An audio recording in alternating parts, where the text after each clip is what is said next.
안녕하세요. 신바람 신풍입니다. 오늘은 설탕과 사카린에 대해서 알아보도록 하겠습니다. 설탕과 사카린의 독성을 비교해 볼 거고요. 설탕에 대한 여러 가지 얘기들을 알아보도록 하겠습니다. 자, 여기 보면 설탕의 비밀이라는 다큐멘터리가 있습니다. 캐나다 TV에서 방영한 건데요. 설탕이 알츠하이머나 암이나 심장병을 일으킨다고 이렇게 나와 있습니다. 그 내용에 보면 코카콜라에 10티스푼이 설탕이 들어있다. 그리고 설탕이 1960년도부터 이렇게 증가했는데 거기에 따라서 비만과 당뇨병, 심장병이 같이 증가했다. 그런 내용이 있습니다. 또 여기는 서디선 진실, 설탕에 대한 이런 또 캘리포니아 대학의 TV에서 이런 내용들이 있습니다. 이렇게 설탕이 자연 성분에서 1일 15g 정도 섭취가 됐는데 점점 이제 시간이 지날수록 이렇게 37g, 54g, 72g 이렇게 많이 섭취하는 경우도 있다. 그런 내용이 있습니다. 이도 마찬가지로 설탕이 이제 비만을 유발한다. 성인들은 알코올에 의해서 비만이 되고 아이들은 설탕에 의해서 비만이 된다. 그런 내용들이 있습니다. 또 여기도 마찬가지로 부엌에서 코끼리가 있답니다. 슈가가 그렇다는 건데요. 어떤 주가 지수보다 이렇게 맥도날드라든가 이렇게 코카콜라 이런 것들이 매출이 증가됐는데 슈가 덕분이라는 거죠. 설탕 때문에 이렇게 이런 음식들이 매출이 증가함에 따라서 많은 사람들이 이 설탕을 많이 섭취하게 된 원인이다. 그렇게 지금 분석하고 있습니다. 그 설탕에 대해서 이렇게 나와 있는 내용들이 있는데 여기는 뭐 공식적인 사이언스 블로그에 있는 내용인데 설탕이 이제 암하고는 상관없다. 뭐 그렇게 나와 있습니다.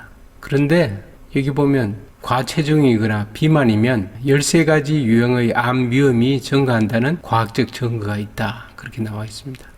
어린아이들에게 이게 뇌종양이 생긴 것도 설탕을 많이 먹으면 그렇게 된다고 다른 데 되어 있습니다. 블로그에 보니까 설탕에 대해서 치명적인 독약이다. 이렇게 되어 있는 이 블로그들 있습니다. 단맛 나는 음식 장사를 해서 망하는 사람은 없다. 그래서 시중에 식당에서 대부분은 설탕을 엄청나게 많이 쓴답니다. 당분은 뼈와 살을 썩어 문드러지게 한다. 근육이 약화되는 주된 원인은 설탕이다. 당분을 많이 먹으면 혈액 속에 산소량이 적어져서 천식이 온다. 산소 저하증이 온다. 산소는 뇌에서 가장 많이 소비한다. 당뇨병 환자는 대개 눈이 어두워진다. 시력이 나빠진다. 이런 것은 산소 부족 때문이다. 그런 내용이고요. 모든 염증은 당분이 원인이다. 당분을 많이 먹으면 온갖 염증과 암이 생긴다. 이런 내용이 있고요. 당분은 면역력을 떨어뜨린다. 설탕은 염증을 생기게 하고 염증을 낫지 않게 한다. 백혈병, 루푸스, 근무력증은 설탕으로 인해 생긴다. 뭐 이렇게 되어 있습니다. 내용들이 상식적으로 이해되는 것 같습니다. 자, 그러면 오늘 설탕과 사카린 관련해서 독성 시험한 게 있습니다. 이 사카린의 효능이라는 유튜브에 있는 내용인데요. 자, 설탕을 9% 용액에 넣었습니다. 일반적으로 이제 달달한 그런 상태죠. 감미도가 똑같은 사카린을 넣었을 때 제브라피쉬 물고기가 어떻게 되는지 확인해 봤습니다. 설탕 9% 용액에 넣었더니 1일차에 6마리가 폐사되고 2일차에 14마리, 3일차에 20마리. 20마리가 전부 다 폐사됐다는 거죠. 사카린에서는 20마리를 넣었는데 제브라피쉬가 죽지 않았다는 거죠. 그럼 설탕 12% 조금 더 달게 이제 넣은 건데 그랬을 때는 어떻게 되냐면 1일차에 설탕물에서는 다 죽었다는 겁니다. 그런데 사카린에서는 한 마리도 죽지 않고 그래서 좀 달달한 그런 상태죠. 12%라는 것은. 이것은 이제 설탕을 섭취 후 혈당 변화. 당연히 뭐 설탕을 섭취하면 혈당이 이렇게 올라가는 것은 뭐 상식이고 사카린을 섭취했을 때는 혈당이 내려왔어요. 이것은 뭐냐면 시간이 지났으니까 혈당이 줄어든 거지 사카린에 의해서 혈당을 낮춰지는 건 아니라는 거죠. 혈당이 원래 있던 혈당에서 시간이 지나면서 점점 낮아지니까 사카린은 전혀 영향을 주지 않았다는 거죠. 그런 내용이 되겠습니다. 자, 사카린은 가격이 40분의 1이 됩니다. 같은 그 당도를 내기 위해서. 2001년에 미국 FDA는 사카린의 안전성을 공식 선언했습니다. 규제를 철폐했고요. 사카린이 이렇게 열량이 제로입니다. 당도는 설탕의 300배에서 500배.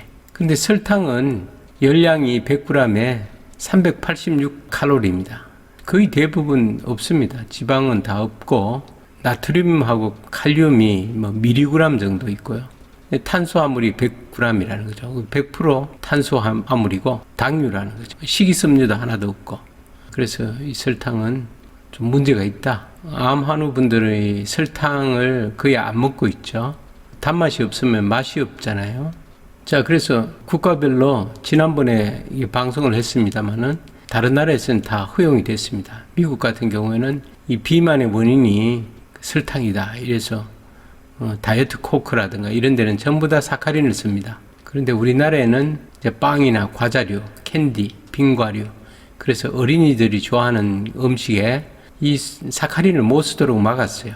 그래서 이 내용을 보니까 한국의 소비자 단체에서 MSG하고 이 사카린을 근거 없이 안 좋다. 화학 제품이니까 안 좋다 해서 허용을 안 하도록 했는 모양입니다. 우리 어린이들 비만이 이 설탕 때문에 생긴다고 돼 있는데 빨리 이런 조치들이 해결되고 사카린에 대한 오명을 벗겨줘야 될 것 같습니다. 자, 제가 식혜를 담궜어요. 사카린을 이용해서. 암 환자가 있기 때문에 식혜를 좋아했는데 식혜를 먹질 못했는데 요번에 사카린으로 식혜를 한번 담아봤습니다. 굉장히 쉽거든요. 식혜 효능은 소화 촉진, 다이어트 숙취 해소, 유방통 치료. 그 임신부는 먹으면 젖이 줄어든답니다. 동맥 경화 예방, 변비 치료, 대장암 예방, 식이섬유가 있기 때문에 엄청 좋습니다. 그래서 암 환우들이 수시로 이렇게 식혜를 드시면 좋을 것 같아요. 식혜의 주의점은 이 당 성분이 있기 때문에 비만이나 과체중을 유발할 수 있고 등등 있다는 건데 결국 뭐냐면 식혜에 설탕이 이렇게 많이 들어갑니다. 이게 문제인 거죠. 나머지는 좋으니까 사카린을 쓰면 어떻게 되느냐? 굉장히 좋겠죠. 식이섬유가 들어있고요. 엿기름 가지고 이렇게 전기밥솥 이런 걸 가지고 만들면 쉽게 만들 수 있거든요. 고두밥을 해서 이제 섞을 때 한두 스푼의 설탕을 이제 집어넣는데 그것은 이제 발효를 위해서 집어넣는 거거든요. 그래서 이거는 발효가 잘 되기 위해서 집어넣는 거니까 이 설탕은 괜찮습니다. 아주 소량으로 들어가니까요.